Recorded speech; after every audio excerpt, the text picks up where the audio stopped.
On our next segment, let's bring you the views of some civil society activists who are calling on the Lagos state government to declare a state of emergency in the water sector in Lagos.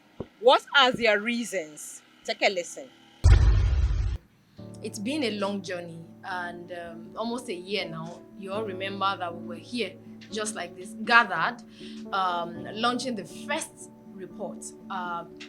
And as customary with Kappa, what we intended at that point when we launched that report was for there to be success, at least progress, given the numerous issues that we shed light on based on that report. And that was one of the reasons that we did not only launch that report, we also went further to share copies with the state, with relevant ministries, even the office of the governor himself. That was what we did then, hoping that by showcasing the dire situation of public water infrastructure in the state, it would also help to jolt us into reality. We all know the reality of the COVID-19 pandemic and the way it has also exposed us to what the issues really are when it comes to personal hygiene, washing your hands and so on in the face of lack of water. And that was what we did then.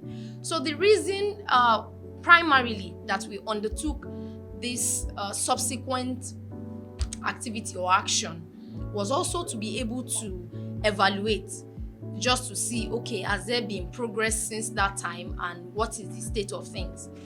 But I kid you not, when we went on this fact-finding mission, it was actually disappointing, I must say. My approach is to look at water in Nigeria as of right.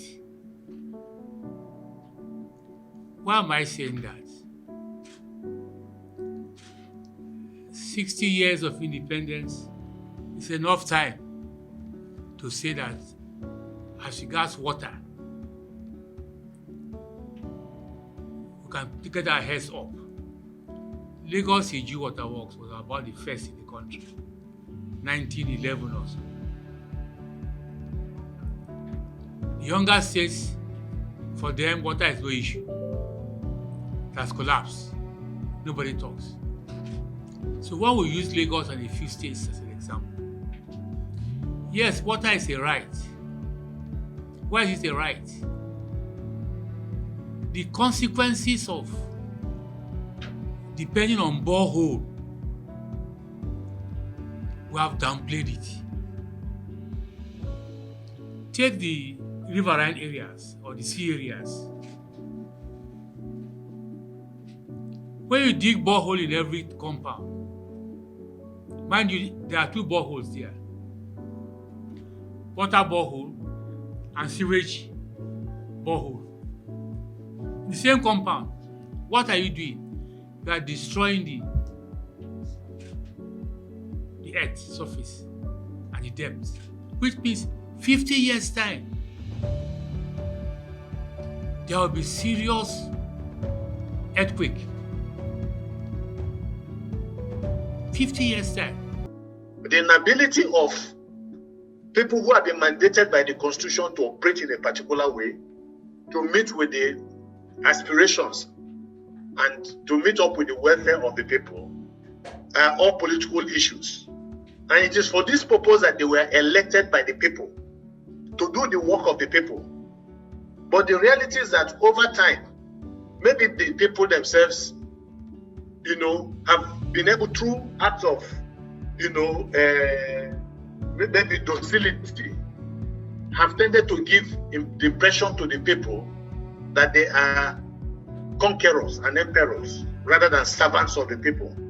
Because ultimately, political actors are supposed to be meant to be servants of the people. The global financial institution want to put us in perpetual slavery through their agenda, the World Banks, the IFC, Bretton Woods institutions that came to introduce some of this to us and collapse our development. And then we groaning back to them again, naively, or sometimes because of the greed of our leaders, to go ask them for handouts to solve a problem they originally created. So how did we end up in borehole? Yeah, I mean, of course, all of us know that boreholes do have, it's a stressor on the environment, on the ecology, but it's actually survival first. And there is no alternative to public water. And that's why for every statement we put out is that the government should fund the public water appropriately. And we're also saying that funds that have been allocated should also give us the value we expected. And that's why we're asking that administrations like, Ambode, that said it allocated 1.9 billion to fix one of the water works should be asked to explain what happened to 1.9 billion. And I just want to drop this today that from doing this report, we now begin to move to another level. I mean, this is not just for you to know how far we're going to. We are going to subject these states and one more state to very close scrutiny in the water sector. And we are starting, by the grace of God, a yearly water production report that will start from 2 states. And don't ask me, you already know Lagos will be inclusive. What we plan to do is we'll gather our own monthly reports from all these major water works, so that at the end of the year, we can hold their budgets and say, Oga, how come 50 billion naira only produce 2 million gallons of water?